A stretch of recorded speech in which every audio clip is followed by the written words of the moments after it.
দোয়া করেছেন। আজকে আমরা সবাই মিলে দোয়া করবো। আমি মাননীয় প্রধানমন্ত্রী জনাব তারেক রহমানের পক্ষ থেকে আমাদের হুজুরের জন্য হুজুরের আত্মার মাগফিরাত কামনা করছি। পরিবারের সদস্যদের প্রতি সমবেদনা জানাচ্ছি। ময়মনসিংহ উত্তর জেলার পক্ষ থেকে, পূর্ব তারাকান্দাবাসীর পক্ষ থেকে সমবেদনা জানিয়ে মহান আল্লাহ তাআলার কাছে ওনার জন্য জান্নাতুল ফেরদৌস কবুল করার জন্য দোয়া করি। আল্লাহ হাফেজ। আসসালামু আলাইকুম।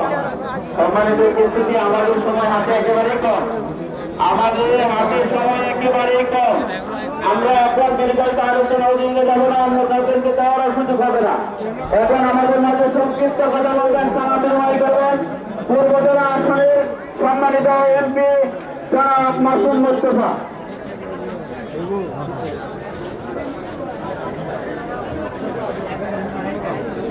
আসসালামু আলাইকুম ওয়া রাহমাতুল্লাহি ওয়া বারাকাতুহু। ইন্নাল হামদুলিল্লাহ ওয়াস সালাতু ওয়াস সালামু আলা রাসূলিল্লাহ।